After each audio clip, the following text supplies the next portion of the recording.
दोस्तों हमारे साथ है इंडिपेंडेंट कैंडिडेट आरिफ मोइन शेख जी।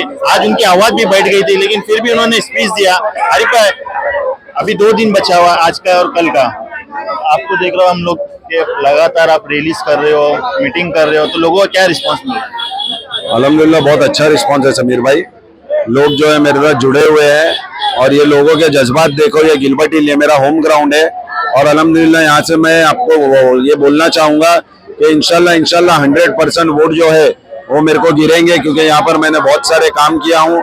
मैंने यहाँ पर जो है ना जमीन कब्जा किया हूँ जैसे कि अशोक यादव और अमित चाटम के लोगों ने किया हुआ है। यहाँ पर जो है मैंने लोगों के लिए बहुत काम किया हूँ और इंशाल्लाह जो है पूरे जुगल्ली डोंगर की अवाम जो है वो अल्लाह ने चाहा तो मेरा साथ देगी। आरिफ भाई, वक्फ बोर्ड अमेंडमेंट बिल के बारे में क्या बोलना चाहेंगे? जैसे सरकार एक वक्फ बोर्ड अमेंडमेंट बिल को खत्म करना चाहती है। देखिए समीर भाई, वक्फ बोर्ड की जो बात है, अभी हाल ही में जो है एक वक्फ बोर्ड का बिल निकला था जिसके अंदर से शिवसेना के सभी एमपी जो गायब हो गए थे और ये सब एब्सेंट थे।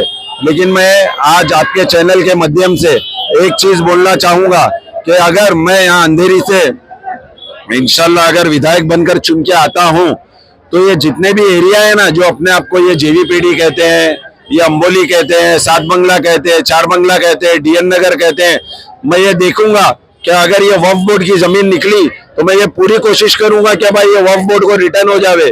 और जहां जहां भी वक्फ बोर्ड की जमीन यानी हमारे मुसलमानों की जमीन जो है वो छीनी गई है, तो इतना ध्यान में रखना, मैं वो सब जमीन की लड़ाई लड़ूंगा, चाहे वो अंबानी का घर की ना हो या अंधेरी मेरे इलाके में कोई जमीन की ना हो, क्योंकि वक्फ बोर्ड की जमीन जो है वो हमारे जो है पुरखों की जमीन है, ये मुसलमानों की जमीन है और ये मुसलमान लोग ने ही जो है वक्फ किया था।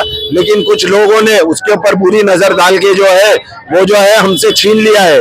लेकिन ये आपके चैनल के माध्यम से मैं बोलना चाहूंगा कि अंधेरी इलाके में भी ये जितने लोग यहाँ पर अगर वक्फ की जमीन के ऊपर बसे हुए हैं, मेरी वो चालू है पेपर वर्क, अगर वो पेपर वर्क के अंदर मुझे निकल जाता है तो मैं ये हाई कोर्ट और सुप्रीम कोर्ट के अंदर जो है इंशाल्लाह कोर्ट केस दाखिल करूंगा और ये कोशिश करूंगा कि ये पूरी वापस जो है हम मुसलमानों को ये जमीन वापस मिल जाए। आरिफ भाई, जिस तरह से आपने काम किया है पूरे पिछले 3 सालों से, ऐसा नहीं लगा कि 10 सालों में यहाँ के जो विधायक थे एमएलए अमित चाटम जी, वो कभी काम नहीं किया, वैसा आपने काम किया? समीर भाई, ये 10 साल का पूरे 20 साल के इतिहास में इतना काम नहीं हुआ रहेगा।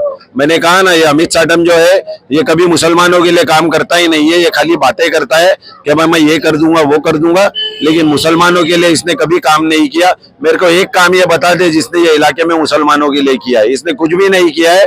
सिर्फ जैसे अशोक यादव ने गुंडों को पाल के रखा है, इसने भी अपने गुंडों को पाल के रखा है और इसने कुछ भी नहीं किया। और रही बात यहाँ पर काम की, तो जो काम मैंने 3 साल में किया हूँ समीर भाई, यहाँ पर 20 साल के इतिहास में उतना काम नहीं हुआ है जितना मैंने ये 3 साल में किया हूँ। आरिफ, ऐसे कौन से काम है जो आप जीत के आने के बाद लोगों के लिए फर्स्ट प्रायोरिटी में करोगे? यहाँ के SRA का प्रोजेक्ट समीर भाई, ये मेरी दिली ख्वाहिश है क्योंकि मैं यहाँ पर ही पला बड़ा हूँ। मैं ये पूरी कोशिश करूंगा कि अल्लाह ने अगर मुझे जिता दिया या मेरी ताकत बढ़ा दिया, इंशाअल्लाह ताला मैं यहाँ पर के लोगों को जो यहाँ पर परेशान है SRA के प्रोजेक्ट को लेकर, इंशाअल्लाह मैं उनको एक आलीशान घर में वापस लेके जाऊंगा। से बात करने बहुत बहुत शुक्रिया।